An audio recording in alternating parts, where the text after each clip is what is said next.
helium prices have more than doubled since the beginning of this conflict in the Middle East. So I'd like to welcome in the president of Pulsar Helium, Cliff Cain. Cliff, thank you so much for giving us some of your time today. I know your company ships helium all over the world.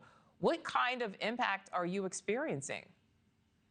Well, this is, black swan events are not fairy tales. This is something that we were worried that if it ever happened, it has happened, right? So 33% of the world's supply is offline for at least the next 3 to 5 years.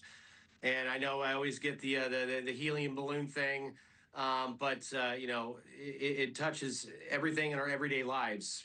Like you were just saying, chip making, semiconductors, healthcare, your breathing gases, your MRI scanners, your diving gases. Guys, folks that are out there diving, they understand about the heliox mixes, and the batteries in your phones, right? The batteries in drones, with helium leak detection for those. This one we're definitely going to feel, and we're going to feel it for quite some time.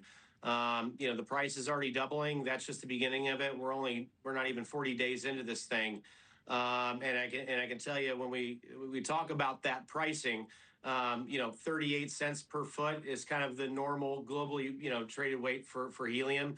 We're going to be seeing that $2.50 pricing and higher. All right, so Cliff, you went through some of the industries. We're talking about MRI scanners at hospitals, phones, cars, AI servers. What are you hearing from leaders at companies within these industries about this, doubling already in the price? What concerns are they sharing with you? They're extremely concerned.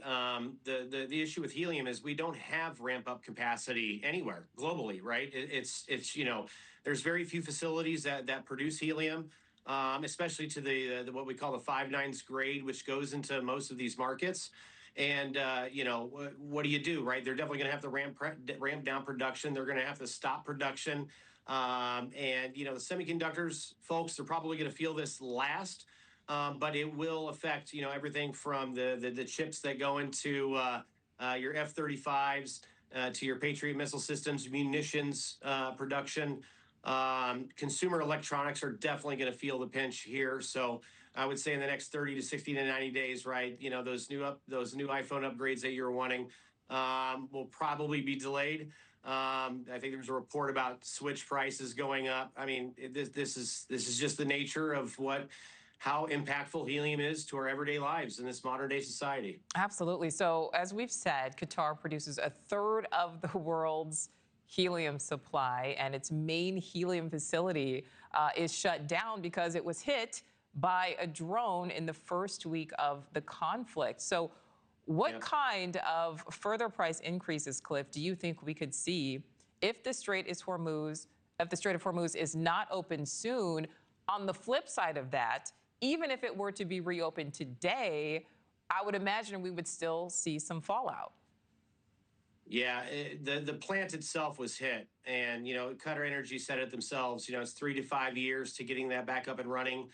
I'm sure they're being very careful about how extensive the damage has been to the facility. There is an active conflict going on, so even if you had an end of cessation of hostilities today and the Strait of Hormuz opened, you're talking 3 to 5 years to repair that plant and to get it back up and running.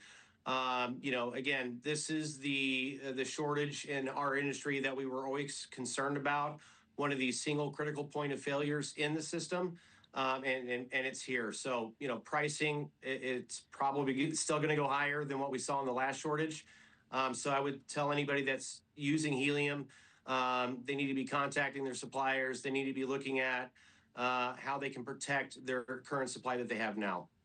All right, so I know you talked about customers feeling the impact. If they're not feeling it at this point, you're saying that they will be feeling it soon. How long do you think these industries can sustain themselves, Cliff, before there really is a critical deficit? Well, most customers don't keep supply on hand, right? They get it just in time deliveries. Your semiconductor industry folks, they've done a good job over the past, decade through multiple shortages on trying to keep some supply on hand, some storage on hand. But those storage tanks, they only hold about 30 to 45 days of product, and then they need a resupply, right?